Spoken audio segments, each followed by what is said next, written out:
오늘 함께 나누실 하나님의 말씀은 사도행전 2장 42절부터 47절까지의 말씀입니다. 우리 함께 봉독한 말씀으로 오늘은 준비된 사람들이라는 제목으로 함께 말씀을 나누겠습니다. 우리가 지난주에 하나님을 의식하며 사는 사람들, 구브로와 구레네 사람들, 이름도 없이 하나님의 삶을 감당했던 그 사람들 과연 어떻게 그럴 수 있었을까? 에 대해서 그들은 하나님을 의식하며 사는 사람들이라고 말씀드렸고, 그 하나님을 의식하며 사는 사람들, 이 구브로와 구레네 사람들, 이들은 어떤 특징이 있길래, 어떤 삶을 살았길래 그러면 그렇게 할 수 있었던 것인가 나누는데, 지난주에 그 첫 번째로 하나님이 알아주시는 것을 추구하는 사람들이었다.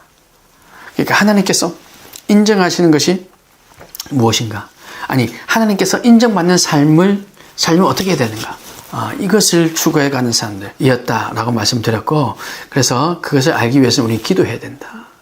기도하는 가운데 정말 이 기도를 그냥 우리의 필요를 구하는 것이 아니라 하나님과 대화하는 것, 하나님 앞에서 나 자신을 발견하는 것, 이게 중요하다. 이게 진짜 기도다라고 말씀드리며 우리 그렇게 기도의 자리에 나가자 나누었습니다.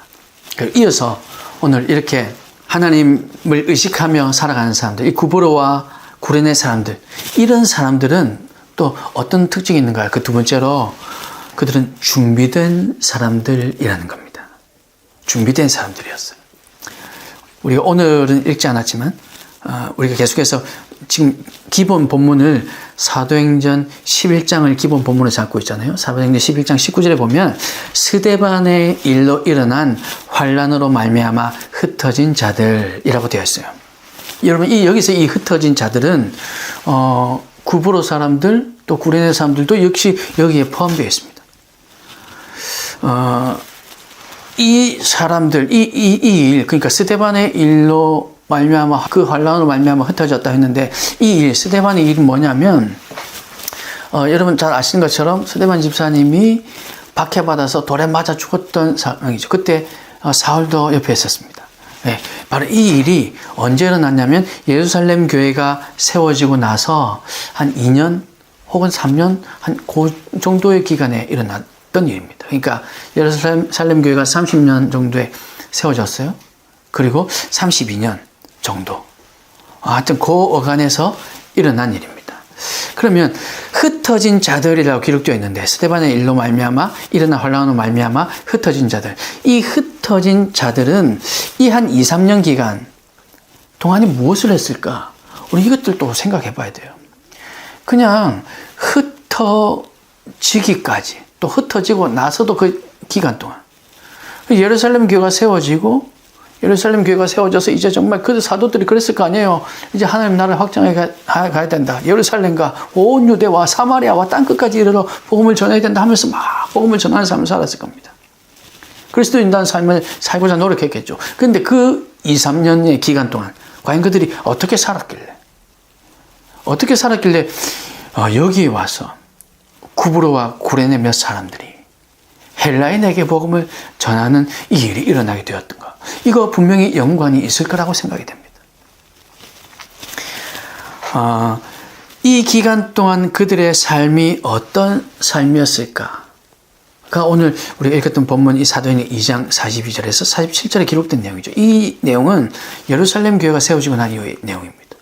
이런 삶을 살고 있었다는 거죠. 42절에서 47절 우리가 다 읽었죠. 여기에 보면 첫 번째, 그들은요 사도의 가르침을 받았다 기록되어 있습니다. 42절에 그들이 사도의 가르침을 받아 서로 교제하고 떡을 떼며 이 성찬을 얘기하는 거예요. 오로지 기도하기를 힘쓰니라. 그러니까 사도들의 가르침을 받아 말씀을 배우고 그들이 예배하는 삶을 살았다. 그리고 또 저기 47절 보세요. 하나님을 찬미하며 온 백성에게 칭송을 받으니 하나님을 찬미하며 그래서 찬양하고 기도하고, 이게 다 하나로 보면 예배라고 말씀드릴 수 있죠. 말씀을 배웠답니다. 한 2, 3년 기간 동안 아마 이들이 흩어지기 전까지 복음을 전해야 하니까 이미 복음을 유대인들은 구약성경 거의 다 알고 있었을 것이고 혹은 개종했던 사람들이 있다 할지라도 혹은 이제 배우고 있는 사람들이 있다 할지라도 그 구약성경 그들이 알고 있던 그 율법을 배우기 위해서 참 많이 말씀을 깨달아 또 배웠을 겁니다. 그리고 그 사도들을 통해서 예수님을 통해서 배웠던 것. 예수님께서는 이런 삶을 사셨고 또 예수님께서 하셨던 그 말씀 한 구절 한 구절 그들이 기억하면서 그렇게 말씀을 배웠을 겁니다. 그래야 복음을 잘 전하니까요. 이제는 유대인들이 그동안 알고 있던 율법을 전하는 것이 아니고 이제 예수님과 동행했던 그 삶, 예수님께서 가르쳐 주셨던 그 복음, 이제 그것을 전해야 되니까 그들은 그것을 배웠던 거죠. 말씀을 배웠습니다. 여러분, 그래서 우리는 말씀 가운데 날마다 새롭게 되어야 된다. 그렇게 계속해서 말씀드린 거죠. 우리가 말씀을 모르는데 어떻게 말씀을 전할까요? 제가 이 말씀을 읽지 않고 제가 연구하지 않고 어떻게 설교할 수 있을까요? 복음을 전하면서 예수님을 모르는데 복음서에 기록된 그 예수님을 전혀 알지 못하는데 어떻게 복음을 전할 수 있겠습니까? 그러니 말씀을 알아야 된다는 겁니다. 이들은 이 구브로와 구레네 사람들, 이들은 말씀을 배우는 사람, 하나님을 예배하는 가운데 성경 공부, 말씀 공부를 했던, 예수님이 도대체 어떻게 살았나를 공부했던 사람들이라는 겁니다. 물론 이들이 한 2년이나 3년 지나서 저기 아마 헬라인에게 내가 복음을 전해야 될 것 같아. 그래서 말씀을 배워야겠다. 물론 이렇게 생각하지는 않았을 겁니다. 그렇지만 그들은 어느 누구에게 복음을 전하든지 복음을 전하기 위해서 말씀을 배웠을 겁니다. 그리고 하나님을 더 알아가기 원해서 말씀을 배웠을 겁니다. 이렇게 말씀을 배우는 삶을 살아왔다는 것. 그들이 바로 구브로 흩어진 사람들, 구레네 사람들이었습니다. 또 그들은 기도하고 하나님을 찬미하는 삶, 예배하는 삶을 살았습니다. 그래서 하나님과 인격적인 교제가 있었다는 말씀이죠. 지난주에도 말씀드렸지만 이 기도한다는 것은요, 그냥 우리의 필요한 것을 하나님께 올려드리는 게, 얘기하는 게 아니라 하나님과 마주하는 것입니다. 하나님 앞에 서는 거죠. 그래서 이 하나님과 대화하고 하나님과 교제하는 것, 예배의 삶을 통해서 하나님과 인격적인 교제를 누리고 있었다는 겁니다. 그러니 그들의 삶이 얼마나 은혜로 충만해 있었겠습니까? 얼마나 복음을 전하고 싶었겠습니까? 그들이 이렇게 의도했든 의도하지 않았든 준비되어 가고 있었습니다. 말씀으로 예배하는 가운데, 기도하는 가운데 그들의 은혜가 가슴에 이렇게 충만했다는 거죠.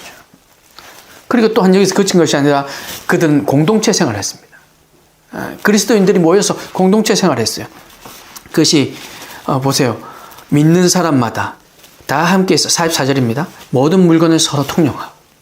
또 45절, 또 재산과 소유를 팔아 각 사람의 필요를 따라 나눠주며, 또 46절, 날마다 마음을 같이하여 성전에 모이기를 힘쓰고 집에서 떡을 떼며 기쁨과 순전한 마음으로 음식을 먹고, 이렇게 공동체 생활을 했다는 거예요. 무조건 그냥 한 곳에 다 모여 살고 자고 먹고 자고 했다는 게 아니라 이렇게 공동체로서의 삶을 살았다는 겁니다. 때로는 오해해서요, 45절 말씀, 또 재산과 소유를 팔아, 이 말씀을 예전에 또 이걸 자꾸 오해하고 또 의도치 않게 이 성경에서 진짜 의도하는 내용과 좀 다르게 교회 건축을 위해서 그래서 보세요. 여기 초대교회 성도들은 자기 재산과 자기 소유를 다 팔았다 이렇게 얘기하고 있는데 사실 그렇게 얘기할 수 없습니다. 이들에게는 재산이 물질이 좀 여유 있는 사람들이 분명히 있었고 그들은 그 자기가 가진 여유들을 팔아서 그 여유를 공동체에 내놓아서 조금 어렵고 힘든 사람들과 함께 했다는 것. 이게 더 가까운 뜻입니다. 또 그렇다고 해서 나는 여유가 없으니까 난 안 할래. 이것도 아닙니다. 자기 마음에, 하나님께서 주시는 마음에. 그러니까 이것을 오해하면 안 된다는 거죠. 아무튼 이렇게 같이 한 곳에 모여서 먹고 자고 했다는 게 아니라 이렇게 공동체의 삶을 살았다는 겁니다. 우리 교회가 이미 그렇잖아요. 오늘날 교회가. 각자의 집이 있고 각자의 소유가 다 다르지만 그러나 교회에 어떤 중요한 일이 있고 우리의 필요가 있다면 각자의 할 수 있는 만큼 그래서 헌금하고 그래서 내어서 그것들을 채우고 또 돕기도 하고 세우기도 하고 그러잖아요. 그런 삶을 그들이 살고 있었다. 이미 그들이 공동체 생활을 통해서 하나님께서 우리를 이렇게 먹이시고 입히시고 우리를 살리시는구나 하는 것을 경험하고 있었다는 겁니다. 그리고 또한 그들은 전도하는 것을 배웠습니다. 그래서 온 백성에게 칭송을 받으니 주께서 구원받는 사람을 날마다 더하게 하시니라. 그들은 복음 전하는 삶을 이미 살면서 그들은 배우고 있었다는 거죠.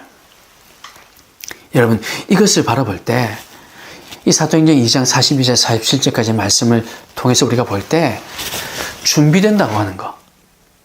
이 준비된다고 하는 것은요, 어떤 프로그램, 어떤 교육을 이수하는 것과는 조금 다른 얘기다 생각이 됩니다.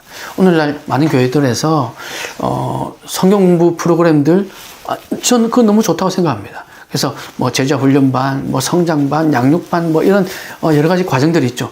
그런데 우리가 착각하지 말아야 될 것은 이 과정을 거치면 나는 그렇게 양육이 다 된 것처럼, 다 성장한 것처럼, 제자가 된 것처럼 그렇게 생각해서는 안 된다는 거죠. 이런 과정이 중요하지만 이런 과정을 배웠다고 해서 이제 그런 삶이 된다 이렇게 말할 수는 없다는 겁니다. 그래서 정말로 중요한 것은 듣고 배우고 보고 배우고 살아가면서 행동하면서 배우는 거, 이게 중요하다는 겁니다. 초대교회 성도들이 그런 삶을 살았고 이 구브로와 구레네 사람도 이렇게 살았을 가능성이 너무나 농후합니다. 그래서 이들의 이 2, 3년의 시간 동안 이렇게 듣고 배우고 보고 배우고 행동하면서 살면서 배운 이 삶이 있었기에, 이렇게 준비된 사람이었기에 하나님을 의식할 수 있었고 하나님께서 사용하겠다 할 바로 그때에 사용될 수 있었던 겁니다.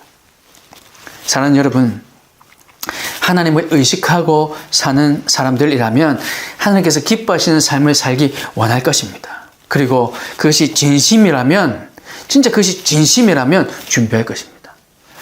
제가 사역을 시작하기 전에 제가 사역자가 되어야겠다. 직업으로 선택한 것이 아니라 내가 하나님께서 부르시는 대로 살겠다. 사실 제가 이렇게 언제 한번 시간이 되면 말씀드리겠지만 초등학교에서 중학교 올라가는 그 시절에 제가 하나님 앞에 서원했던 것이 있어요. 철없는 마음으로 서원했던 겁니다. 그렇지만 진심으로 서원했었거든요. 근데 그 마음을 거의 15년간 까마득히 잊고 있었는데 하나님께서 기억나게 해주셨어요. 그래서 이제 하나님께서 정말 원하시는 삶을 살아야 되겠다라고 생각하는 순간, 그 이전까지는 의도치 않게 제가 준비되어 왔다면 그 이후부터는 이제는 의도를 가지고 내가 하나님의 손에 붙들려야겠다, 하나님께서 날 잘 사용하실 수 있도록 만들어야겠다라는 의도를 가지고 준비하기 시작했습니다. 그리고 그 첫 걸음이 신학교에 가야겠다는 것이었죠. 그리고 말씀을 읽고 기도하고 신학교에서도 책을 통해서도 배우지만 목사님들의, 교수님들의 삶을 통해서도 배우고 이렇게 준비하는 삶을 살아가기 시작했다는 겁니다.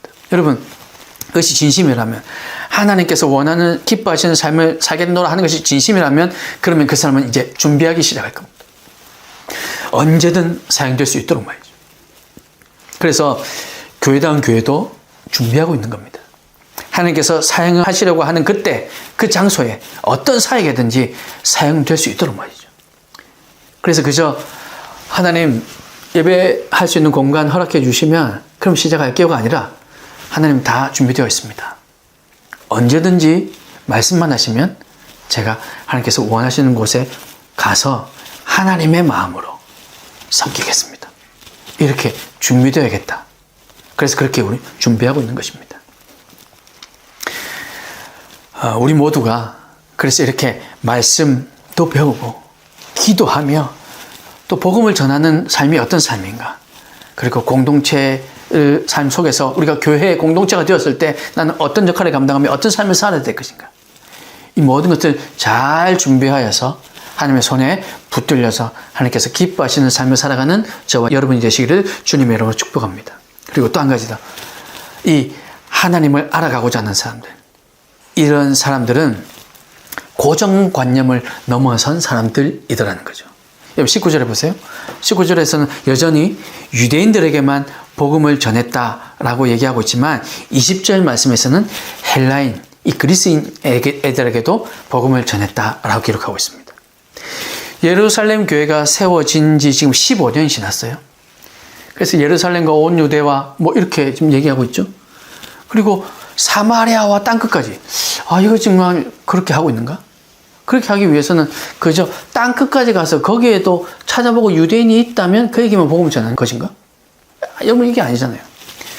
예루살렘 교회가 세워진 후 지금 15년이 지났지만 여전히 그들은 선민들이야라는 고정관념. 그게 선민의식이죠.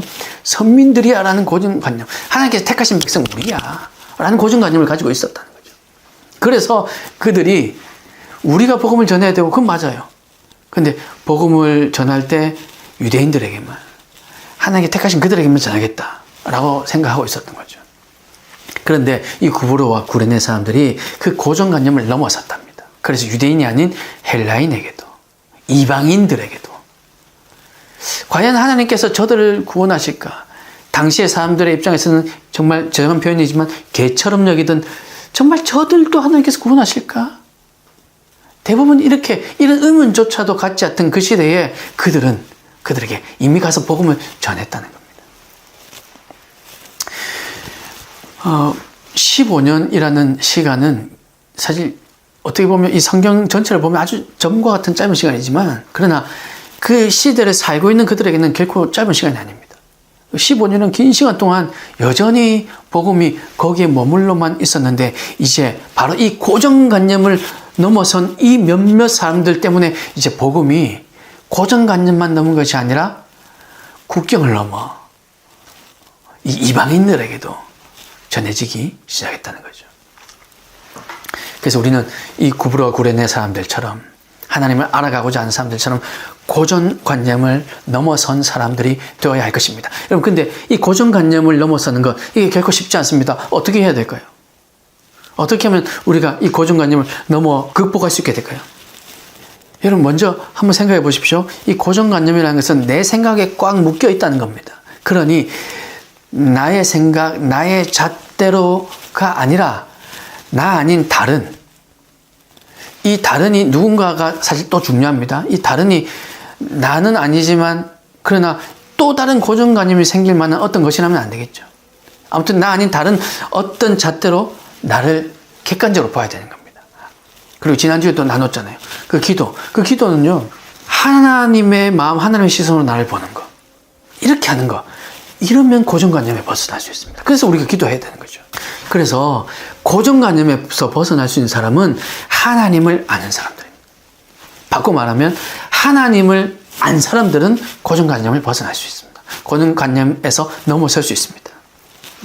하나님을 알고 그 하나님의 시선을 우리를 보면 고정관념을 극복하는 것이 가능하다는 거죠. 그런데 이때도 약간 주의할 게 있습니다. 하나님을 알기 때문에 사로잡힌 고정관념이 또 있어요. 하나님을 알기 때문에 고정관념에 사로잡힌 것이 있는데, 그때도 이것을 극복하기 위해서는 또한 겸손이라는 것이 동반되어야 됩니다. 낮아져야 된다는 거죠. 귀를 열고 살아야 됩니다. 특별히 하나님의 음성을 들을 수 있어야 한다는 겁니다. 여러분, 겸손해진다는 것은 다른 사람의 의견을 들을 수 있다는 것. 제가 살아가는 제 삶의 큰 주제 가운데 하나가 바로 귀를 열고 살자거든요. 이거는 제가 여러 군데에서 많은 분들에게 여러 번 말씀드렸습니다. 귀를 열고 사는 것. 다른 사람들의 충고에도 내 귀를 열어야 되고요. 또 다른 사람들뿐만 아니라 하나님 앞에서 내 귀를 열고 살아야 됩니다. 귀를 열고 살아야 겸손해질 수 있습니다. 내가 이거 정말 확실하다고 생각했지만, 그래도 혹시 내가 틀릴 수 있을 거야 라는 마음으로 살아야 된다는 거죠. 그래야 우리는 이 고정관념에서 벗어날 수 있습니다.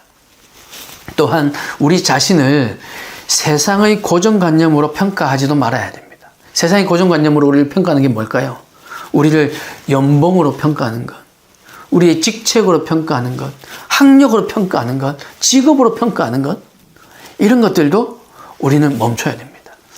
내가 내 자신을 볼 때에도 나는 연봉이 이것밖에 안 되니까 나는 별 가치 없는 존재야. 혹은 나는 연봉 이 정도니까 난 대접받아야지. 이 모든 생각들도 내려놔야 된다는 겁니다.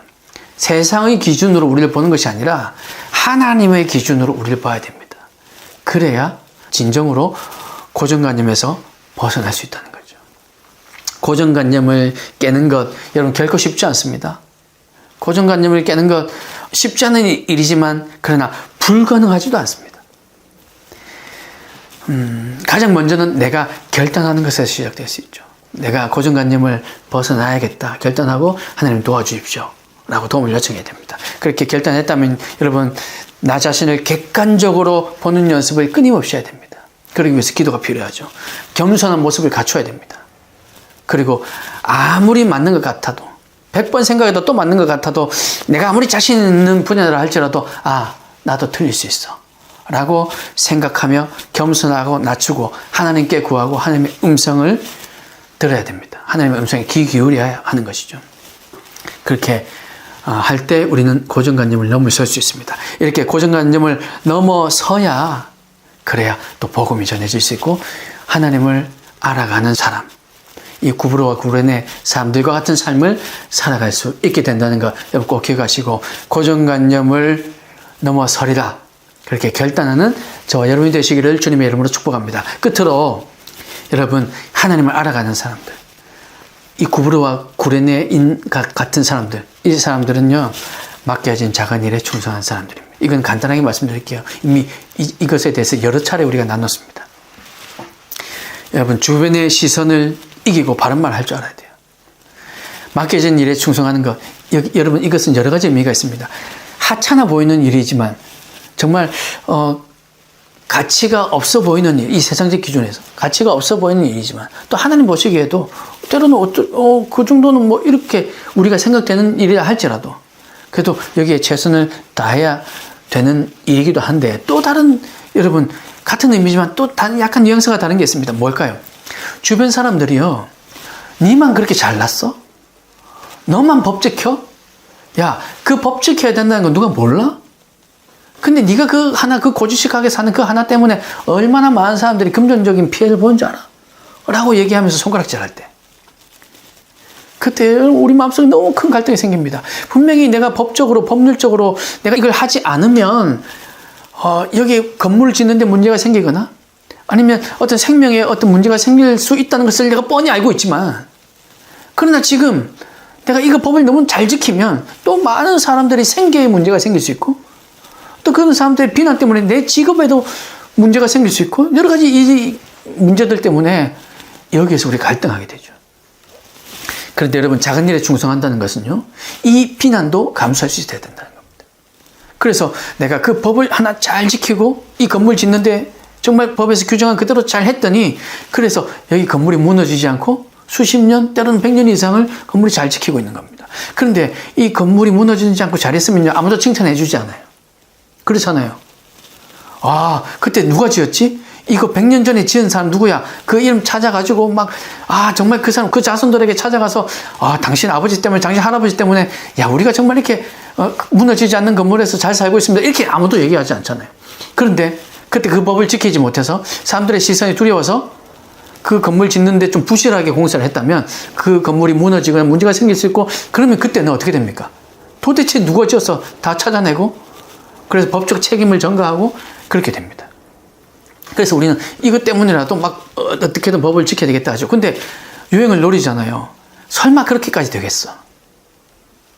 만약에 우리가 이 법을 잘 지킨 것 때문에 누군가 칭찬해 줄 수 있다면 그러면 아마 지금보다는 좀 더 많은 사람들이 결단할 수 있을 겁니다. 이 작은 일에 충성할 수 있을 겁니다.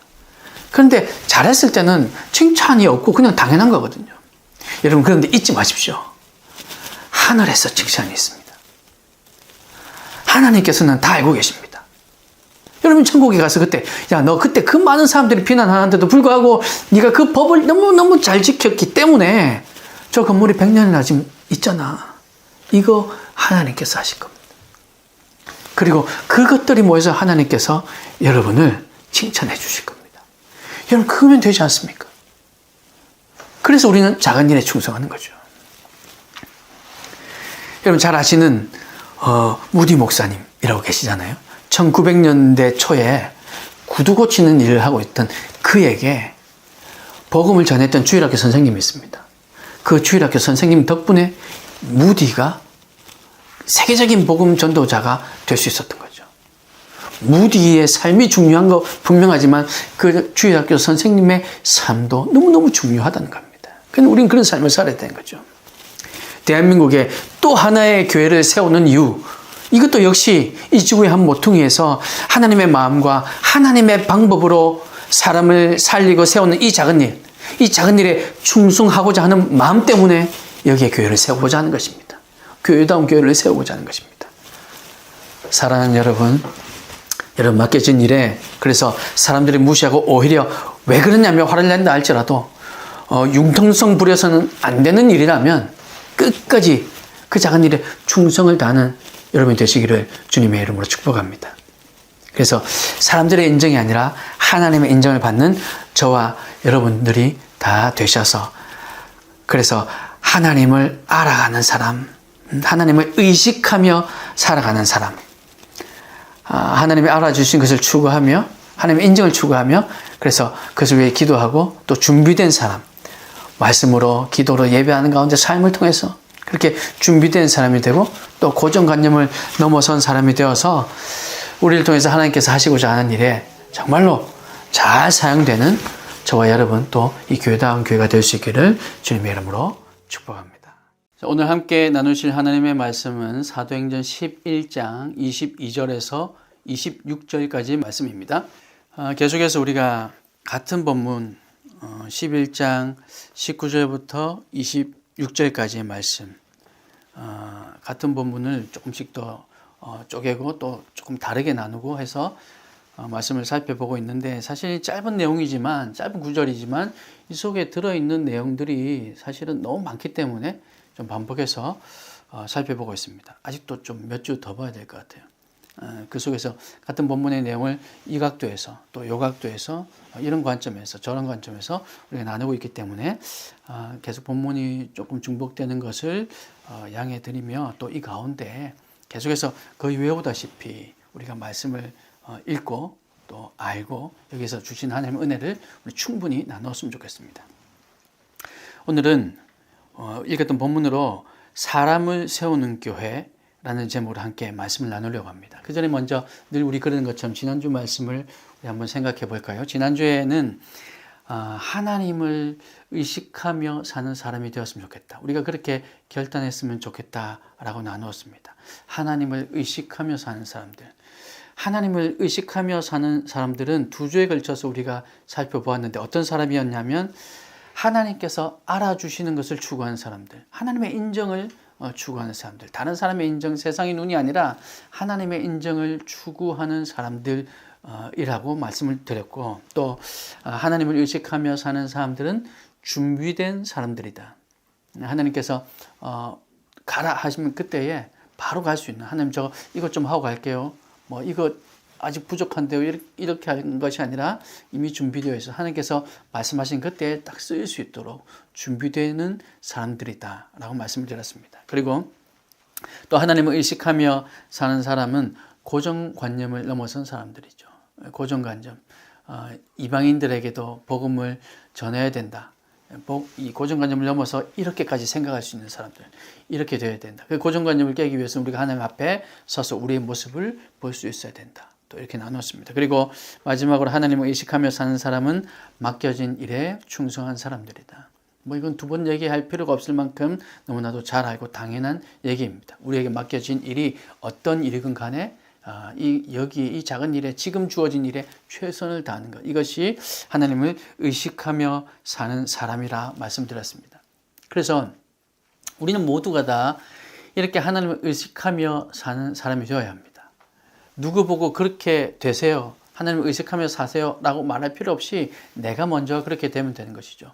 그리고 오늘 또 우리가 나누려고 하는 것은 역시 사람에 관련된 문제인데 오늘도 우리는 어떤 사람에 집중해서 말씀을 살펴보려고 하느냐면 하나님께서 원하시는 리더, 또 하나님께서 세우시는 사람은 어떤 사람인가.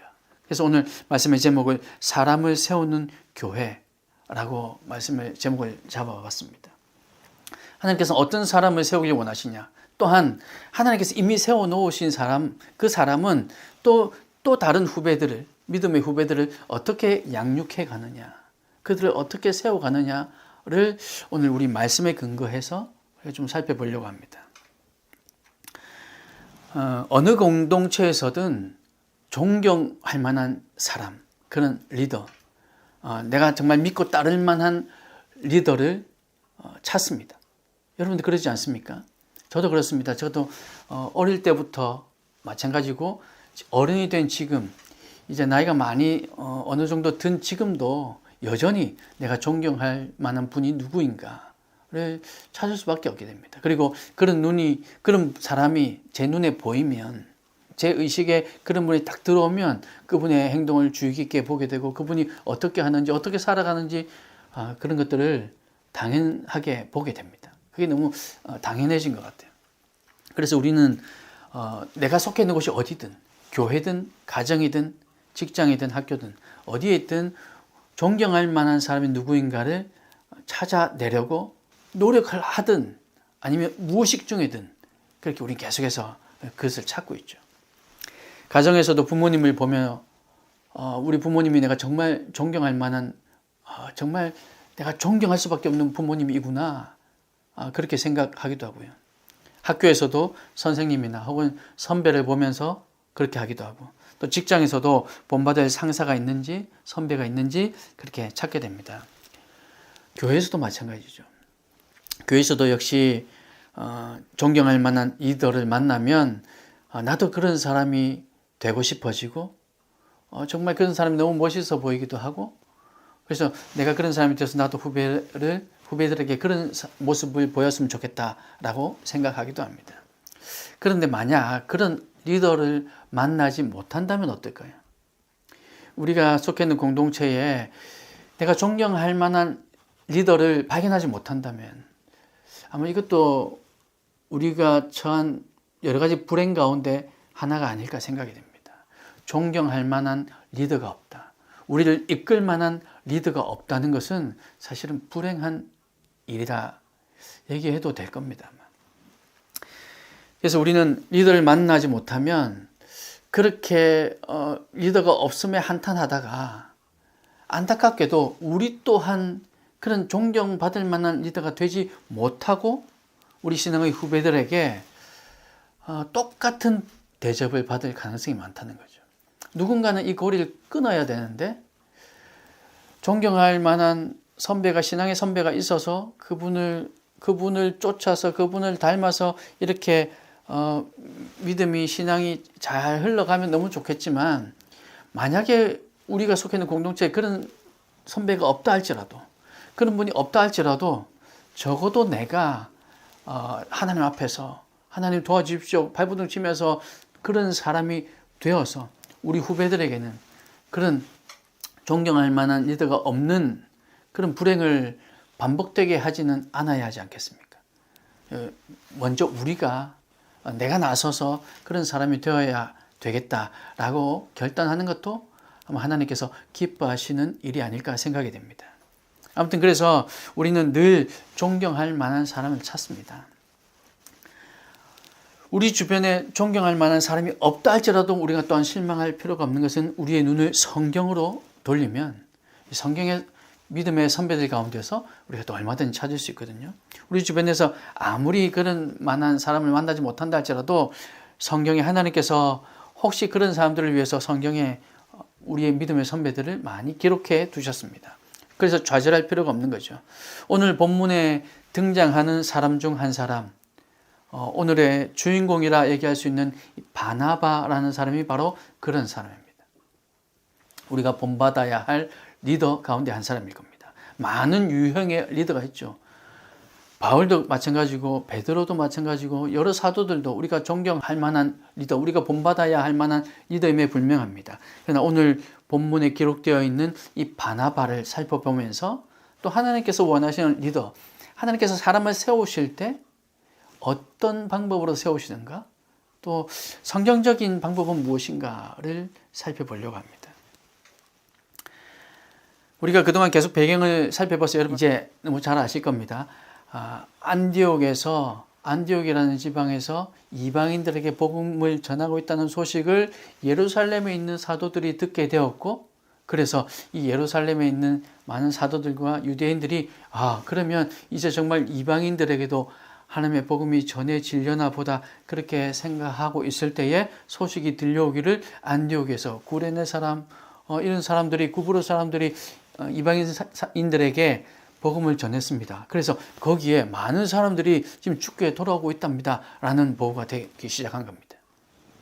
그래서 이 예루살렘 교회가 안디옥에 지금 보니까 그들을 인도해 줄 만한 누군가가 없는 것 같아 라고 판단하고는 안디옥에 누군가를 파송하기로 하는데 그 사람이 누구냐면 오늘 주인공 바나바인 거죠. 바나바를 안디옥에 파송합니다. 제가 이렇게 말씀드려도 될지 모르겠지만 어쩌면 이 당시에 예루살렘 교회 공동체가 안디옥 교회, 안디옥 지방에서 이런 일들이 일어나고 있다는 것에 대해서 가장 잘한 결정이 어쩌면 바나바를 파송한 일이 아닐까라고 생각이 됩니다.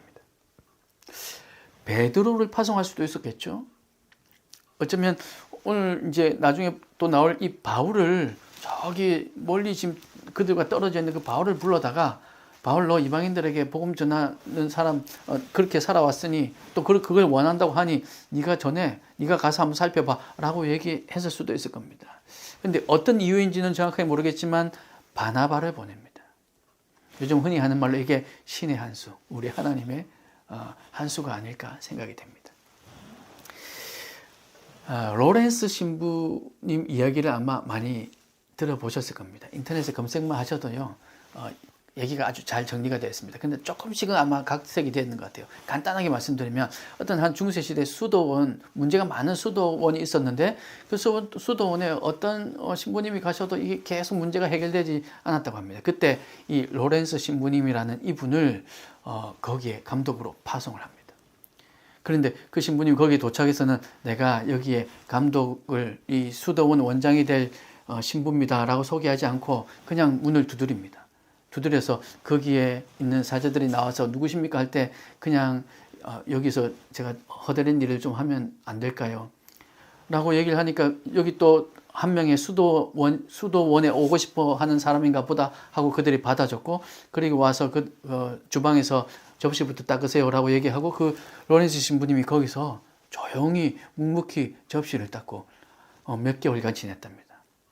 그래서 이제 그 파송했던 그 로렌스 신부님이 지금 어떤 상황인가, 그 수도원이 지금 어떻게 돌아가고 있는지를 알기 위해서 또 다른 분, 소식이 없어서 또 다른 분을 보내왔습니다. 그래서 그들이 그 수도원 문을, 그가 와서 또 수도원의 문을 두드렸죠.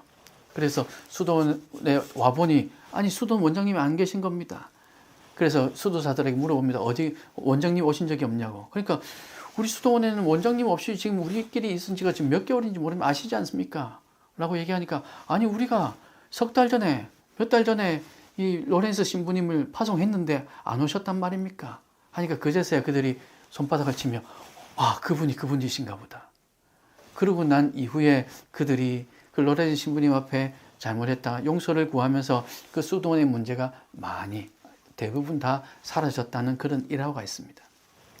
마치 오늘 이 바나바가 안디옥에 지금 어떤 문제가 있는 것은 분명히 아니지만 안디옥에 파송되는 것이 바로 이런 느낌이 아닐까라는 생각이 있었습니다. 그들이 예루살렘 교회 공동체가 이런 것을 의도하지 않았던 이미 결과를 알고 있는 우리 입장에서는 마치 이런 느낌이 든다는 거죠.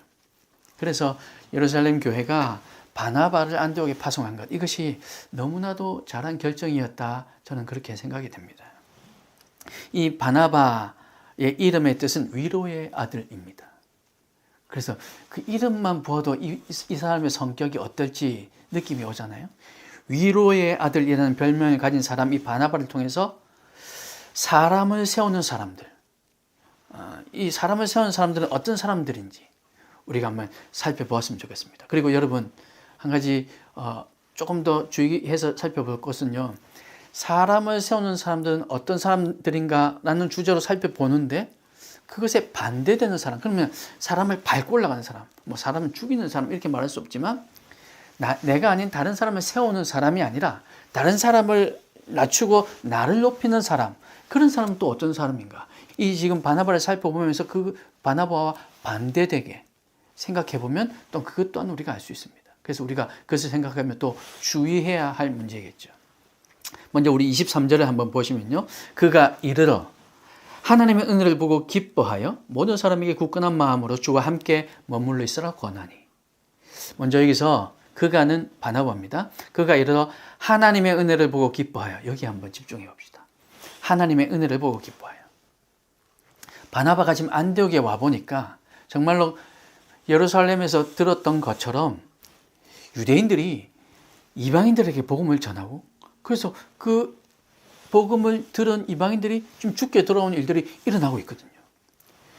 바나바가 물론 위로의 아들이다. 사람을 잘 세우고 아주 유효한 사람이고 그런 사람이면 분명하지만 그도 유대인이었고, 그도 얼마 전까지는 이 복음이 이방인에게 전해져야 한다고 막 적극적으로 외치던 그런 사람은 아니었습니다.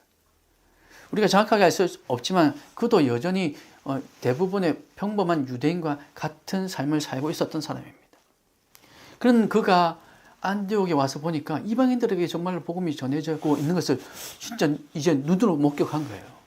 그런데 그것을 보고 그가 이르러 이것을 어떻게 표현하냐면 하나님의 은혜를 보고라고 얘기하고 있는 겁니다. 감히 이것을 이방인들에게 복음이 전해지는 것을 하나님의 은혜다라고 표현하고 있는 거죠. 이것 자체가 이미 보는 관점이 다르다는 것을 우리가 알 수 있습니다. 어떤 바리새인이었다면, 유대인이었다면, 그래서 바리새인이었다면 아마 이 상황을 보면서 아니 도대체 어째 이런 일이 이게 무슨 일이고 하면서 막 난리를 쳤을 수도 있습니다. 그래서 오히려 그것을 끊어내고 이방인들에게 더 이상 복음을 전하지 마시오 라고 하면서 오히려 지금 예루살렘에서 파송한 의도를 정확하게 알지 못하고 오히려 엉뚱한 일을 했을 수도 있지만 바나바는 그렇지 않았다는 겁니다. 이방인들에게 복음이 전해지는 이 현상을 보고 하나님의 은혜다라고 표현하고 있는 거죠. 그래서 바나바는 자신의 것, 자신의 생각, 내가 알고 있던 가치관이 아니라 하나님의 일하심을 볼 줄 아는 사람이었다는 겁니다.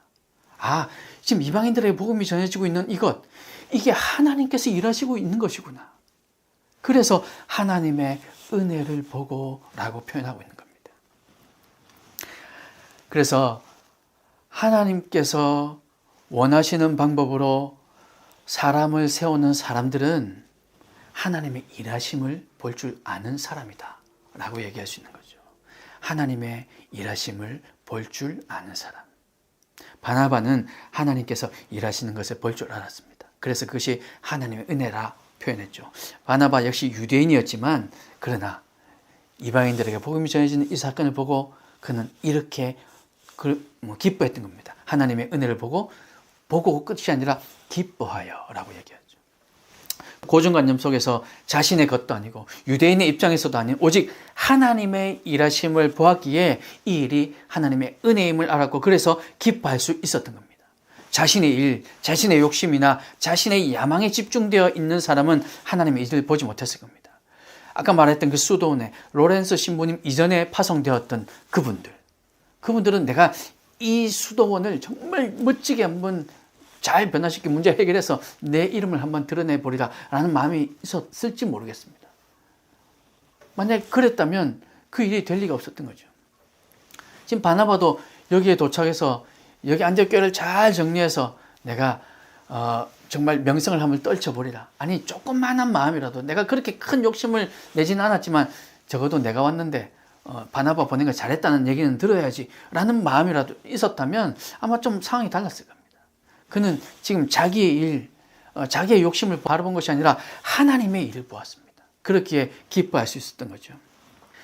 자신의 생각대로 되면 하나님의 일이 잘 되는 거라고 생각하고 자신의 생각대로 되지 않으면 하나님의 일도 잘못된 것이라고 착각하는 것. 이것이 보통 우리가 살아가는 삶입니다. 그래서 우리가 기도한 대로 뭔가 잘 되면 기도한 대로 이루어지고 있으면 아 이거 하나님의 일이 잘 되고 있구나 라고 착각하는 거죠. 어쩌면 그 반대일 수도 있는데 말이죠. 우리는 정말로 지극히 내 생각, 내 계획, 내 경험을 다 내려놓고 하나님의 관점에서 보아야 됩니다. 지금 진행되고 있는 이 일이 정말 하나님께서 원하시는 일인가? 우리는 그것을 볼 줄 알아야 된다는 거죠. 그러나 하나님의 일을 볼 줄 아는 사람, 하나님의 일을 볼 줄 아는 사람은 자기 방식대로 진행되지 않고 자기가 오히려 어려움에 처한다 할지라도 하나님께서 일하고 계신 것을 발견해 낼 수 있는 사람들입니다. 반대로 아까도 말씀드렸죠. 반대로 얘기하면 다른 사람이 아닌 자신을 높이는 사람이라고. 그래서 자신의 일에 집중하는 사람. 하나님의 일, 하나님 중심으로 생각하는 것이 아니라 내 중심, 자신의 일에 집중하는 사람은 사람을 세우는 사람이 아니라 자신을 세우는 사람이죠. 그래서 우리는 내가 드러날 것, 내 일, 내 욕심에 집중하는 것이 아니라 하나님의 일에 집중해야 됩니다. 그리고 이런 사람들은 기뻐할 줄 압니다. 지금 내 뜻대로 되지 않았음에도 불구하고 기뻐할 줄 아는 거죠. 왜냐? 하나님의 일이 진행되고 있으니까 말이죠. 그래서 그 기쁨은 하나님의 은혜로 인한 기쁨인 겁니다. 사람들이 죽게 돌아오고 조금씩이지만 변하는 모습을 보고 기뻐하는 거죠. 내 계획이 아니었다 할지라도 말입니다. 내가 싫어하는 사람이라 할지라도 말입니다. 내가 개처럼 여기던 이방인이라 할지라도 말입니다. 그렇더라도 기뻐할 줄 아는 이유는 이것이 하나님의 이름을 볼 줄 알기 때문이죠. 이런 사람은 특징이 차이점, 다른 점보다는 공통점을 봅니다. 문제점보다는 일단 가능성을 봅니다. 이 사람이 차이점을 볼 줄 모르고 문제점을 볼 줄 모르는 게 아니라 다 볼 줄 알지만 그 중에서 그 사람의 눈에, 이런 사람들의 눈에 들어가는 것은 공통점, 이런 사람들의 눈에 들어가는 것은 가능성이라는 겁니다. 위험 요소보다는 가능성을 본다는 거죠.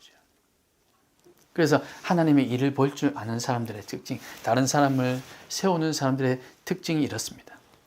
그리고 이런 사람들은 감사할 줄 알죠. 정말 하나님 감사합니다. 왜냐? 내가 한 게 아니니까요. 하나님의 일이 지금 일어나고 있으니까요. 내 뜻대로 하는 게 아니니까요. 그러니 하나님 감사합니다.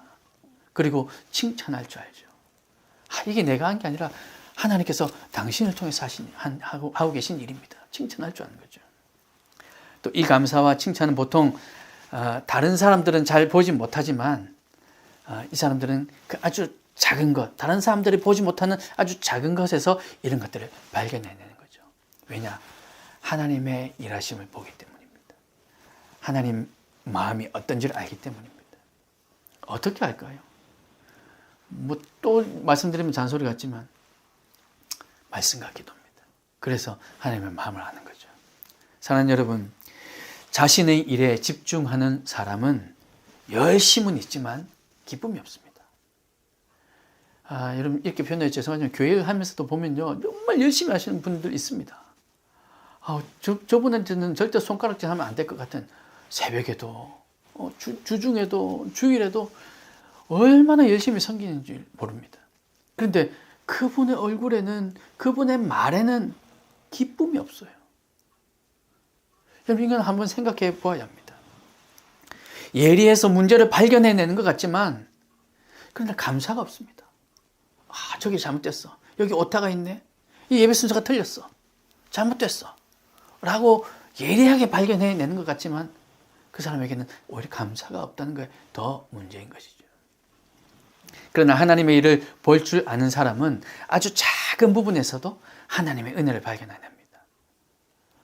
아무도 몰랐는데 그 의자에 그 조그마한 먼지 하나 붙어 있는 거, 때가 하나 붙어 있는 거, 묻어 있는 거 아무도 몰랐는데 그게 눈에 보여서 그걸 아무도 모르게 가서 닦아낸 사람. 그래서 그 사람을 볼 줄 아는 사람. 이것이 바로 하나님의 일하심을 볼 줄 아는 사람인 겁니다.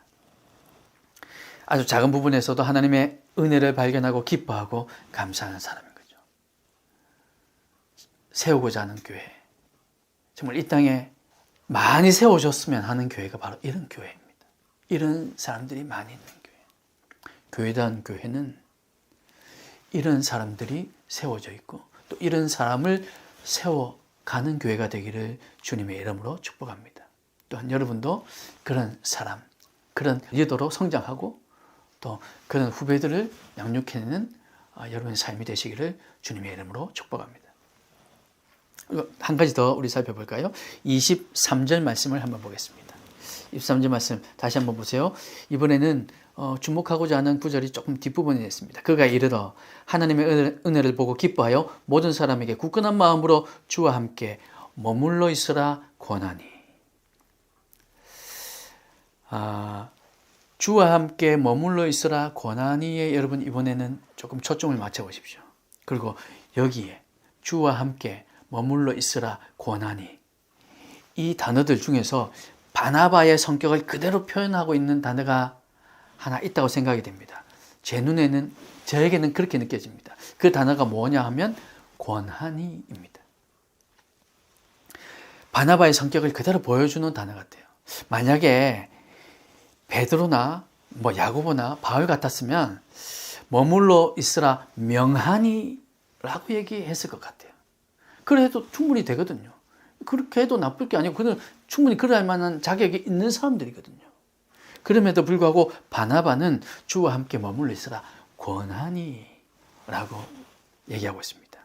이 권하니라는 단어를 쉬운 성경, 우리말 성경에서는 격려하니 라고 번역하고 있습니다. 그 영어 성경 NIV 버전에도 encourage라고 번역하고 있죠. 격려하다 라고 얘기하고 있습니다. 이 격려라는 게 뭘까요, 여러분? 이 격려라는 건요, 작은 싹, 조그마한 싹이 났을 때 이 싹이 잘 자랄 수 있도록 도와주는 것. 이게 격려라고 얘기할 수 있을 겁니다. 잘못하고 있는데, 나지 말아야 할 싹이 났는데, 만약에, 그래, 싹이 있다고 말하기 힘드시면, 잡초가 났는데, 너 잡초야, 잘 자랄 수 있게 내가 도와줄게. 이건 격려가 아니죠. 잘못하고 있는데도 잘하고 있어. 그런 경우를 많이 봤습니다. 그 사람이 상처받을까봐. 정확하게 그 사실을 얘기해주면, 팩트를 얘기해주면 상처받을까봐 지금은 그 팩트를 얘기해줘야 할 시기임에도 불구하고 아니야, 괜찮아, 잘하고 있어, 걱정 마. 라고 얘기해주는 것. 이건 격려가 아닙니다. 바른 방향으로 가고 있는 그 움직임을 북돋아주는 것. 이것이 격려인 거죠. 잘못하고 있는데도 잘하고 있다. 이렇게 위로하듯 말해주는 것은 오히려 그 사람을 더 어렵게 만드는 일이 됩니다. 저는 실제로 그런 후배들을 많이 겪었습니다. 그래서 선배들, 제 후배가 또 그 후배에게 해줘야 될 말을 못하고 아니야, 괜찮아, 잘하고 있어 라고 얘기하는 것들을 열어보았습니다. 그래서 제가 바로 제 가까운 후배에게 그렇게 얘기합니다. 너 왜 그렇게 얘기하니? 너 나한테 야단 많이 맞았잖아. 네가 잘못하고 있는 건 내가 너한테 지적해주면서 네가 야단 많이 맞았잖아. 때로는 그것을 얘기해 줄 줄 알아야 돼. 이렇게 사람의 잘못을 지적해 줘라가 중심이 아니라 잘못된 것을 잘하고 있다고 격려해 주지는 말아야 된다는 겁니다. 그래서 그 사람이 나중에는요, 자기가 잘하고 있다고 정말 착각하고 살아요. 그래서 몇 개월 혹은 몇 년이 지나고 나서 정말 그 문제에 대해서 사회에 나와서 혹은 또 다른 사람이 그 문제에 대해서 그때 팩트를 지적해 주니까 내가 살면서 나는 이런 얘기 처음 들어봤다. 나한테 어떻게 이렇게 얘기할 수가 있냐 라고 적반하장의 모습을 보이기도 하더라는 겁니다. 선배들이 그런 후배들을 만들지 말아야 하는 거죠.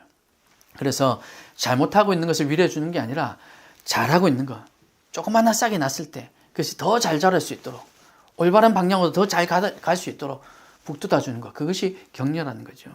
강압적인 방법이 아니라 이거 해 저거 해가 아니라 상대방의 입장에서 그 생명이 잘 자랄 수 있도록 도와주는 것, 이게 격려입니다. 바나바는 이런 사람이었던 거죠. 그래서 주와 함께 머물러 있으라 명한 것이 아니라 주와 함께 머물러 있으라고 권한 겁니다. 네 자유의지에 맡기지만 이렇게 하는 게 네 믿음에, 네 신앙에 좋을 것 같아 라고 권해준 거죠. 사실 사람은 틀린 것을 지적해 줄 때보다 격려받을 때 변할 가능성이 더 큽니다. 물론 아까도 말씀드렸지만 잘못한 것을 잘했다라고 위장된 격려가 아니라 정말로 조그마한 거지만 조그마한 용기를 내서 했는데 이게 내가 지금 잘한 건지 잘못한 건지 혹은 제대로 가고 있는 건지 잘 모를 때 선배가 옆에 딱 와서 야, 너 그거 정말 잘하고 있는 거야. 그거 조그마한 용기 내는 게 얼마나 힘든 줄 알아? 너 정말 대단한 일 하고 있는 거야. 라고 용기를 북돋아주면 이 사람이 내가 저것도 틀리진 않았구나. 그러면서 용기를 가지고 한 걸음 더 내디딜 수 있게 되는 거죠. 그럴 때 이 사람이 변화되고 이 사람이 하나님의 일을 잘 감당할 확률이 더욱 커지는 겁니다. 또 부부 사이에서도 연인 사이에서도 친구 사이에서도 마찬가지죠. 지적보다는 격려가 사람을 바뀌게 합니다. 가능하면 우리는 너 오늘 설교가 왜 그래? 라고 말하기보다는 그 설교가 대부분 좀 부족했지만 조금 은혜되었던 거, 요만큼 은혜되었던 그 한 구절을 얘기하면서 그게 오늘 은혜가 되었어 라고 얘기하면 그 사람이 더욱더 큰 용기를 얻는다는 겁니다. 제가 그렇다는 겁니다. 그렇다는 거죠. 그러니 우리와 사이가 가까우면 가까울수록 지적보다는 격려로 사람을 변화시키고 사람을 세워나갈 수 있길 바랍니다. 이 격려에는 그래서 반드시 기다림이 필요합니다. 아까도 말씀드렸듯이 조그마한 싹이에요. 이 싹이 아무리 격려를 해준다고 갑자기 확 크진 않습니다. 근데 이 싹이 자라기 위해서는 시간이 필요하거든요. 처음에 격려 한번 해주는 거는 결단하면 누구나 할 수 있습니다. 어지간한 사람이면 할 수 있습니다. 제 설교가 아무리 부족해도 그 중에서 두 가지는 찾아서 격려해 준 거 한두 번은 할 수 있습니다.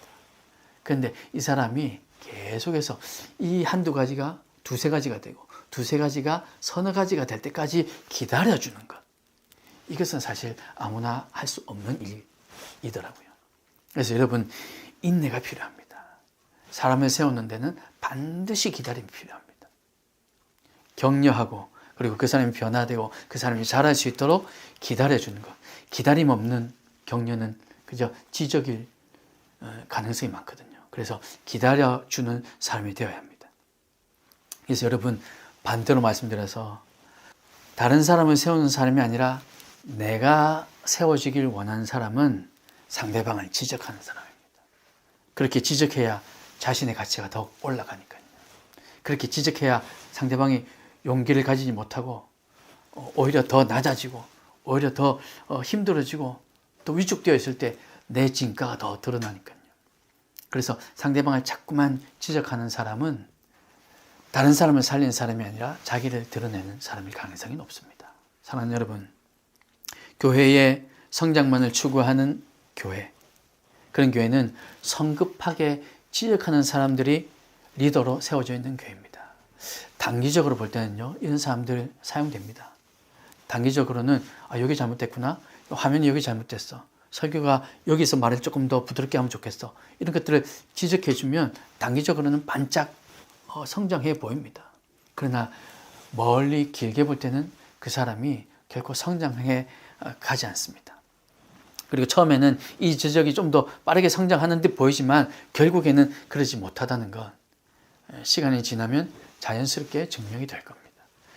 교회다운 교회는 사람이 자라도록 기다릴 줄 아는 교회. 전 이런 교회가, 이런 리더가 많이 세워졌으면 좋겠습니다.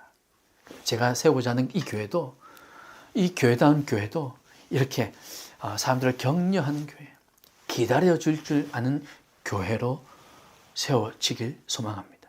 한 사람 한 사람 조금 더디 갈지라도 함께 갈 수 있고 함께 자랄 수 있는 그런 교회, 그리고 바른 방향으로 자랄 수 있도록 격려하는 교회, 그런 교회가 바로 교회다운 교회가 될 수 있기를 주님의 이름으로 축복합니다.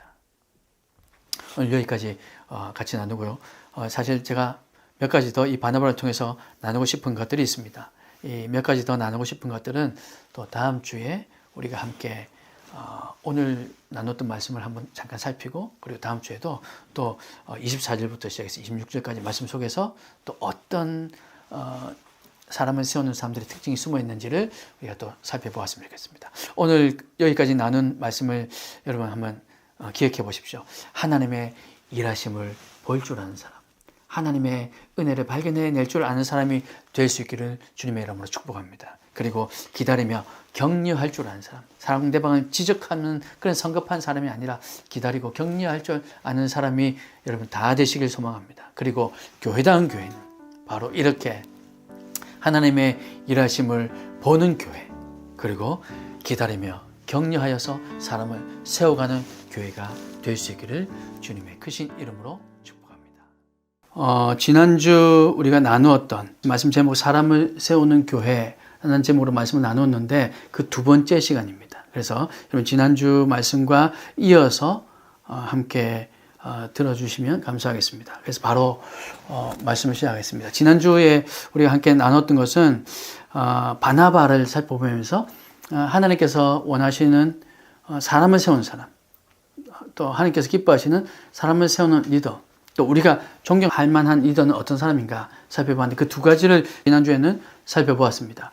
23절 말씀을 보면서 하나님의 일하심을 볼 줄 아는 사람, 그리고 오히려 그 반대되는 사람은 자신의 일에 집중하는 사람이라고 나눴고, 또 한 가지 기다리며 또 격려할 줄 아는 사람, 그 반대되는 사람은 성급해서 지적하는 사람, 이렇게 우리가 살펴보면서 하나님의 뜻 가운데 또 하나님께서 바나바를 통해서 사람을 세우는데 어떤 사람들을 세우기 원하시는가, 살펴보겠습니다. 그 세 번째로 오늘 24절 말씀 한번 보겠습니다. 24절 말씀 함께 보겠습니다. 바나바는 착한 사람이요 성령과 믿음이 충만한 사람이라. 이에 큰 무리가 주께 더하여지더라. 바나바를 좀 설명하는데 바나바가 어떤 사람이냐면 바나바는 착한 사람이랍니다. 착하다라는 말은 어떻게 알고 계십니까? 보통은 순하다, 성질이 나쁘지 않다, 뭐 이 정도, 또 뭐 성품이 좋다, 이 정도로 우리가 이해하죠. 물론 그 말도 맞는 말입니다. 여기 성경에서 우리가 읽은 이 본문에서 착한이라고 번역되어 있는 이 아가도스라는 단어는 여기에 더해서 탁월한, 우수한, 좋은, 선한, 훌륭한 이런 의미를 가지고 있습니다.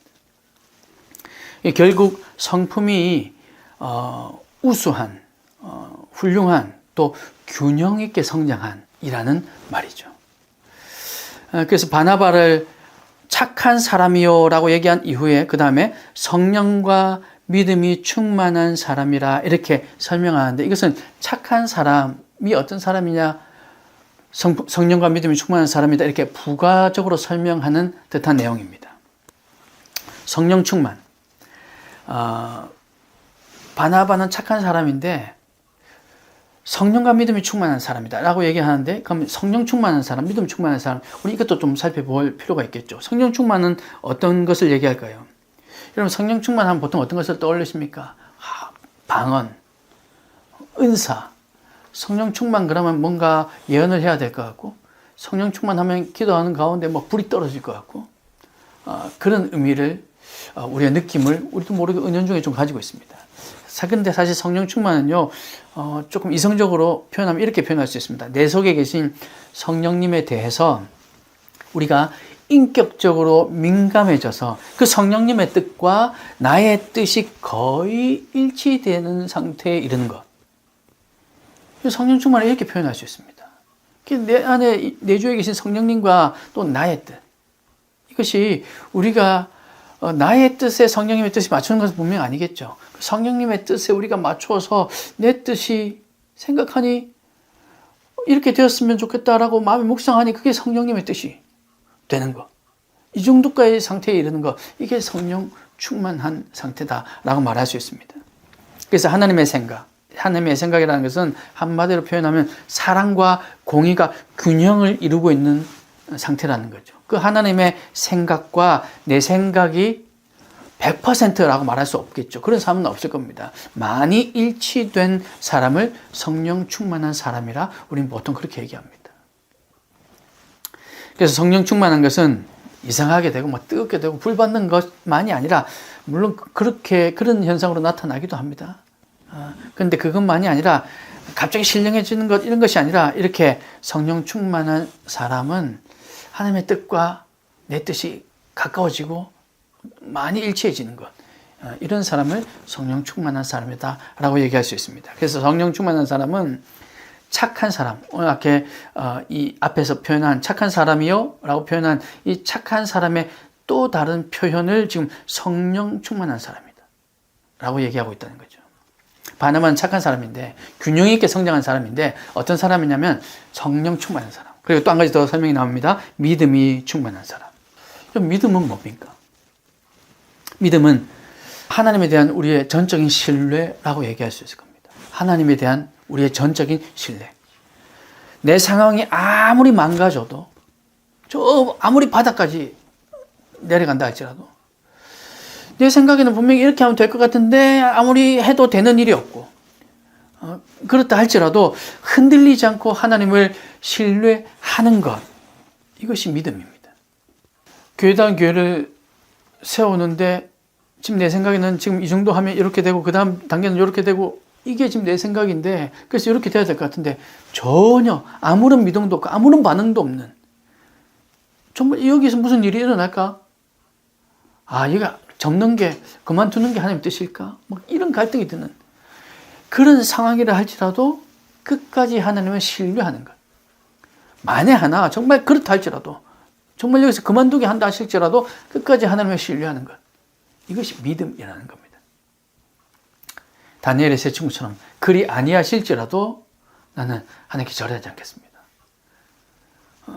불 속에 들어간, 사자굴에 들어가든 어떤 상황이든 하나님께서 나를 만약에 지켜주시지 않는다 할지라도 라는 그 말, 그것이 바로 믿음인 거죠. 그럼에도 불구하고 저는 하나님을 믿습니다. 의지합니다. 신뢰합니다. 라는 겁니다. 그래서 하나님을 믿고 지속적으로 꿋꿋이 걸어가는 것, 이것이 믿음 있는 사람의 발걸음입니다. 내가 원하는 것을 얻어내는 것, 그것이 믿음 있는 사람이 아니라, 이건 좋게 표현한다 할지라도 그저 신념이라 얘기할 수 있죠. 긍정의 힘. 좋게 생각하니까 좋게 되더라. 신념이라고 얘기할 수 있지만 그것을 믿음이다 표현하기는 힘들 겁니다. 믿음은요, 좋은 것만 나오지 않거든요. 내가 하나님을 온전히 믿고 신뢰하고 있다 할지라도, 욥처럼 아무리 그렇게 하나님을 믿고 의지한다 할지라도 어려운 일이 생길 수 있거든요. 우리 입장에서는 도저히 이유를 알 수 없는. 그럼에도 불구하고 끝까지 하나님을 붙드는 것, 이것이 믿음인 거죠. 믿음이 충만한 사람도 역시 착한 사람의 또 다른 표현인 겁니다. 그래서 착한 사람, 이 균형 있는 사람은 성령 충만한 사람이고 믿음이 충만한 사람이라는 겁니다. 그리고 바나바가 바로 이런 사람이라는 거죠. 보세요. 이 바나바는 성령만 충만한 사람이 아니고, 바나바는 믿음만 충만한 사람이 아니고, 많이 배우기만 한 사람이 아니고, 착하기만 한 게 아니라 이 사람은 균형 있게 성장한 사람이라는 얘기입니다. 믿음이 좋다라는 표현을 할 때, 우리가 믿음 좋은 것에 대해 얘기할 때, 우리가 아는, 여러분이 속해 있는 교회에서, 혹은 여러분 가정에서, 혹은 가족 친척 중에, 저분은, 내가 아는 어느 분은 정말 믿음이 좋으신데, 근데 성질은 좀 고약해. 이렇게 얘기할 수 없는 거라는 겁니다. 그게 말이 안 되는 얘기라는 거죠. 착한 사람은 성령이 충만하고 믿음이 충만한 사람. 균형 있게 성장한 사람은 성령도 충만하고 믿음이 충만한 사람. 근데 제가 아는 그분은 믿음은 참 좋은데 성격이 좀 고약해요. 이 말은 어떤 말이냐면, 제가 아는 그분은요, 참 잘생겼는데 못생겼어요. 라는 말하고 똑같은 말입니다. 말이 안 되는 얘기죠. 그래서 믿음 좋다는 것은 그 성품으로 드러나고, 그래서 균형 있는 성장으로 나아가게 한다는 겁니다. 착한 사람, 성령으로 충만한 사람, 믿음으로 충만한 사람. 사랑하는 여러분, 착한 사람, 성령 충만한 사람, 믿음 충만한 사람이 되기 위해서는 기도와 말씀 밖에는 방법이 없습니다. 이렇게 균형 있게 성장해 가기 위해서는요.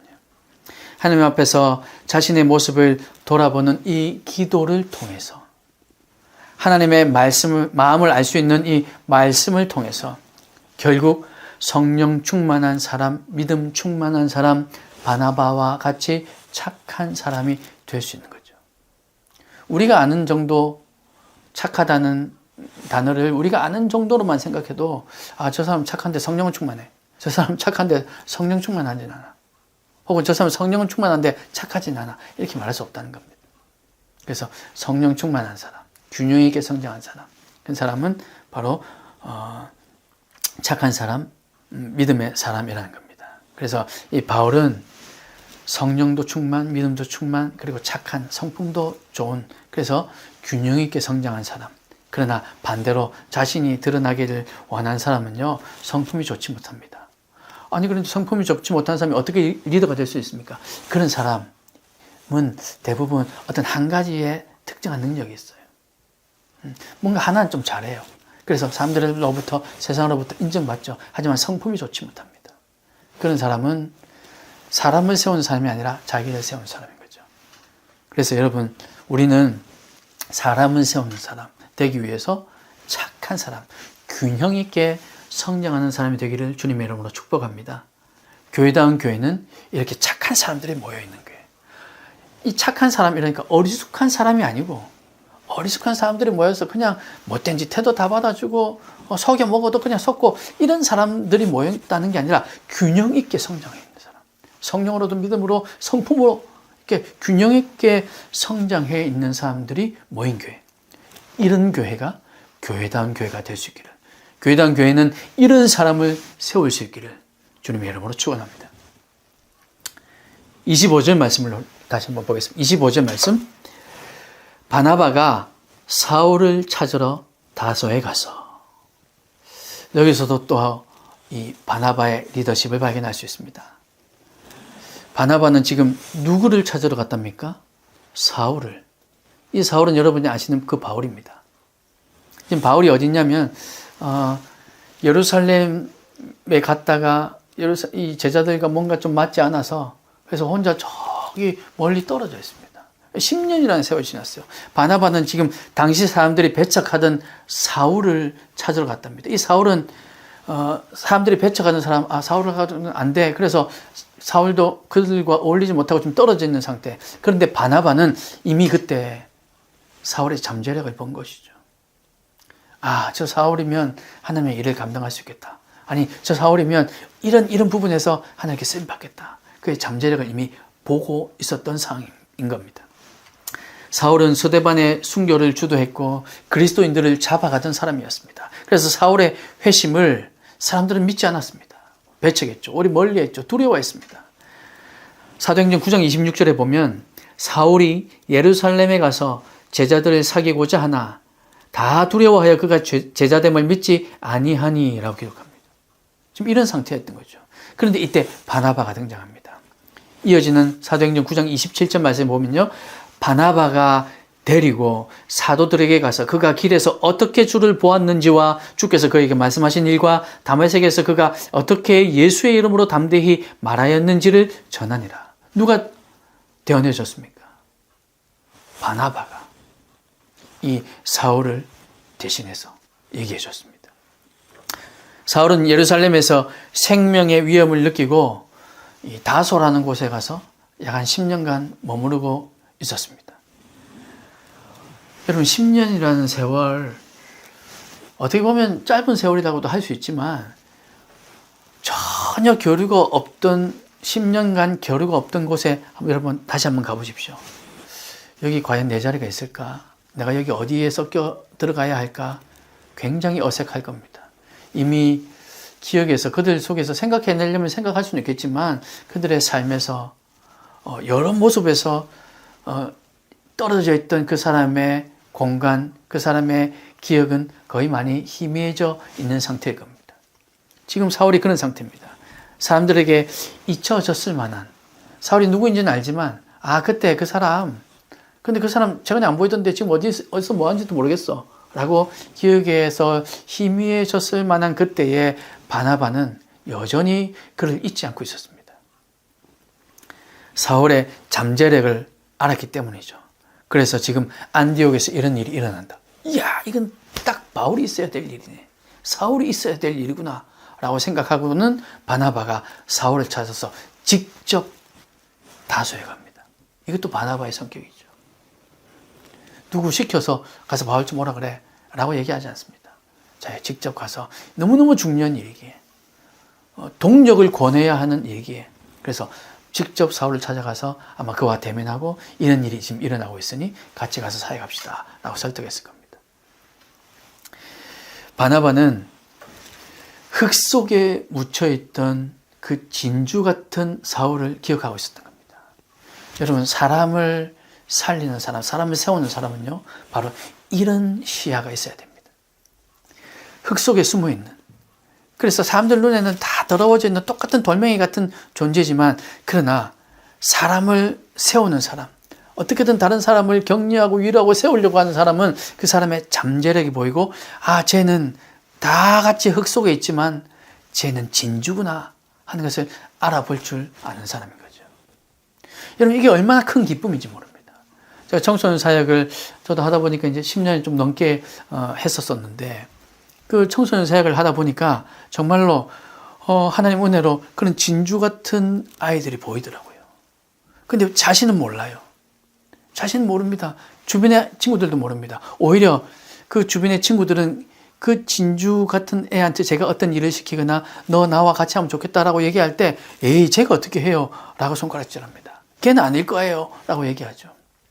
하지만 거기 흙 속에 묻혀있던 진주를 찾아내는 그 기쁨은 정말 경험해 본 사람은 아실 거고, 이게 정말 하나님의 마음이겠구나. 뭐 감히 비교할 수는 없겠지만 그런 마음이 든다는 겁니다. 이런 시각이 있어야 됩니다. 잠재력, 이것은 아무에게나 보이지 않습니다. 하나님의 일하심을 볼 줄 아는 사람, 이 눈에 잠재력이 보인다는 거죠. 항상 사람을 세우고자 하는 마음으로 사는 사람이라야, 그래야 이것이 가능합니다. 어떻게든 저 사람을 이용해 먹어야지 라는 사람의 눈에는 잠재력이 보이지 않습니다. 그가 가지고 있는 능력은 보이겠죠. 그래서 사람들의 잠재력을 볼 줄 아는 사람이 사람들을 세우는 사람이지만, 그 반면에 자기의 필요에 따라 사람을 사용하는 사람은 다른 사람이 아닌 자신을 세우는 사람입니다. 그래서 자신을 세우고자 하는 사람은 잠재력이 아닌 그 사람이 지금 현재 가지고 있는 능력, 그래서 그 사람이 지금 나에게 어떤 도움이 될까, 이것을 계산하는 사람인 거죠. 하지만 이 사람을 세우고자 하는 사람은 그 사람의 잠재력을 볼 수밖에 없는 겁니다. 사랑하는 여러분, 다른 사람을 딛고 일어서고자 하는 사람은 자기의 필요에 따라 다른 사람들을 사용합니다. 그러니 잠재력이 있는 사람이 아니라 사용할 만한 가치가 있는 사람, 이미 어떤 능력이든 어떤 것든 상관없는데 하나는 갖춘 사람, 이런 사람을 선호하죠. 그들에게는 잠재력은 그거 지금 어디다 쓰려고 그래, 그 잠재력 가지고 지금 뭘 할 수 있는데 라고 말하는 사람입니다. 하지만 사람을 세우려는 사람은 다른 이들의 잠재력을 볼 줄 아는 사람이고, 그 사람의 잠재력을 키워주고 싶어하고, 그리고 결국 함께 자라고 함께 세워가는 사람인 겁니다. 여러분, 이런 사람이 되시기를 주님이라 축복합니다. 그리고 여러분, 그런 흙 속의 진주를 발견해 내시길 소망합니다. 어쩌면 지금 여러분이 흙 속에 묻혀있는 진주일지도 모르겠습니다. 여러분의 잠재력을 알아볼 수 있는 하나님의 사람이 분명히 있을 겁니다. 그래서 여러분, 교회다운 교회는 이렇게 잠재력을 볼 줄 아는 사람, 지금 내 필요에 따라서 계산적으로 사람을 쓰고 계산적으로 사람을 썼다가 또 팽개치는 사람이 아니라, 그런 교회가 아니라 지금 당장은 그 사람이 오히려 그 사람에게 내가 더 많은 에너지를 줘야 하는 상황이지만, 그러나 그 사람이 커가는 것을 보면서 함께 기뻐하고 함께 성장해가는 교회, 이런 교회가 교회다운 교회가 될 수 있길 소망합니다. 결과적으로 말씀드리면 안디옥 교회가 결국 이런 교회였던 거죠.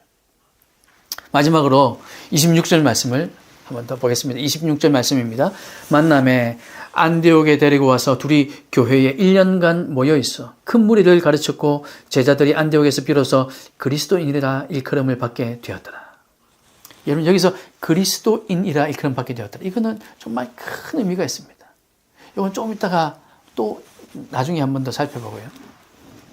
지금 오늘 이 26절에서 주목할 것은 둘이라는 단어입니다. 만남에 안디옥에 데리고 와서 둘이 교회에 1년간 모여있어. 바나바가 탁월한 사울을 데리고 왔습니다.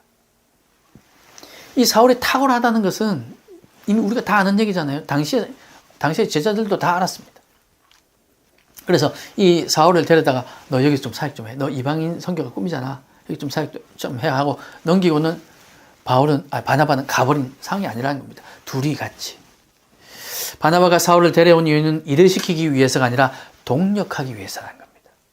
사람의 잠재력을 보고 그 흙 속에 묻혀있는 진주를 발견해내고자 하는 것은 그 사람을 뭔가 시켜먹기 위해서가, 이용하기 위해서가 아니라 함께하기 위해서, 동력하기 위해서라는 겁니다. 성공을 독차지하려고 하는 사람은 주로 혼자 일하죠. 주로 혼자 일하고 그 성공을 혼자 차지하기를 원합니다. 그렇지만 다른 사람을 세우는 사람들은 함께 일합니다. 그리고 그 성공을 또한 함께 나눕니다. 요즘 우리 흔히 윈윈 해야 된다라고 얘기하잖아요. 그렇지만 성공을 독차지하려고 하는 사람은 윈윈이 아니라 자기는 윈 해야 되지만 다른 사람은 루즈 해야 되는 거죠. 그 사람은 실패해야 자기가 이길 수 있는 겁니다. 위로하고 격려하는 사람 바나바, 그리고 성경을 가르치고 교육하는 사람 바울. 이제 이들은 서로 윈윈할 수 있었고, 바나바와 바울만 윈윈한 것이 아니라 이 제자들과 그리고 이방인들, 배워야 할 사람들, 그 성도들, 이들도 윈윈 할 수 있는 일이 된 겁니다. 바나바, 물론 사람을 세우는 너무너무 성품 좋은 사람이지만, 그러나 바나바만으로는 이들을 가르치기에 시간적으로 또 물질적으로 여러 가지 환경적으로 부족했을 겁니다. 그래서 사울과 이 바울과 함께 이 일을 동력함으로 인해서 서로 윈윈 할 수 있었던 거죠. 바나바는 사울을 데리고 옴으로 인해서 자신의 입지가 훨씬 좁아질 수 있었습니다.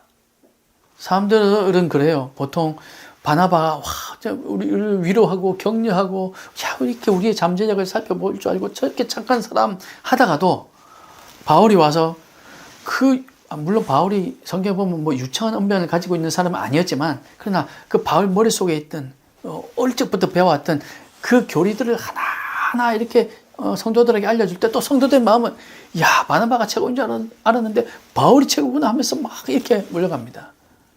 이때 바나바의 마음이 어쩌면 저 괜히 데려왔나?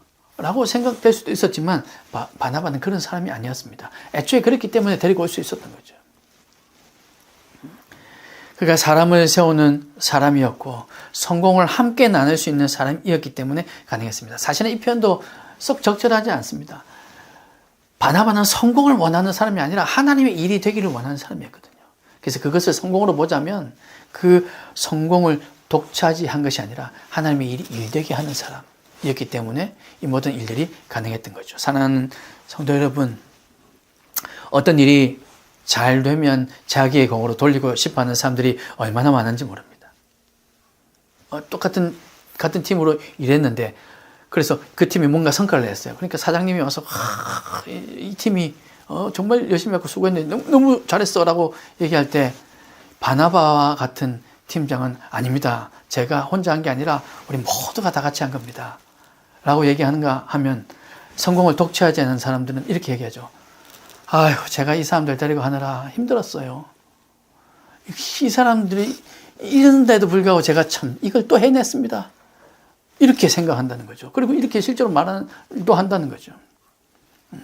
그러나 하나님께서 원하시는 사람, 하나님께서 사람을 세우는 방법은 함께 세워져 가는 것을 원하십니다.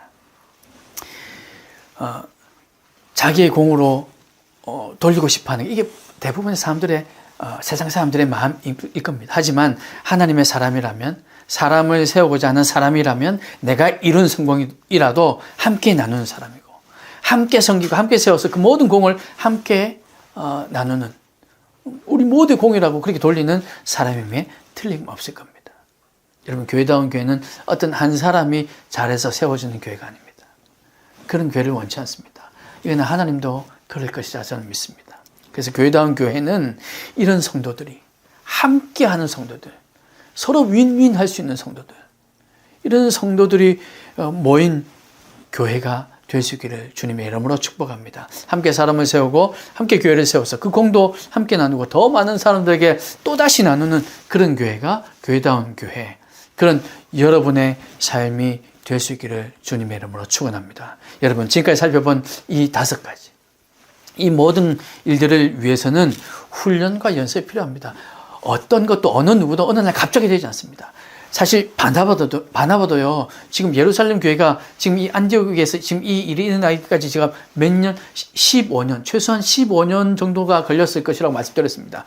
바나바도 최소한 15년은 또 그렇게 지금까지 사역해 왔던 거죠. 그의 기본적인 성품이 있었다 할지라도 그는 이렇게 훈련하고 이렇게 연습하고 그렇게 갈고 닦았을 겁니다. 그도 실패를 거울 삼아서 성공의 어머니 삼아서 그렇게 그도 살아왔을 겁니다.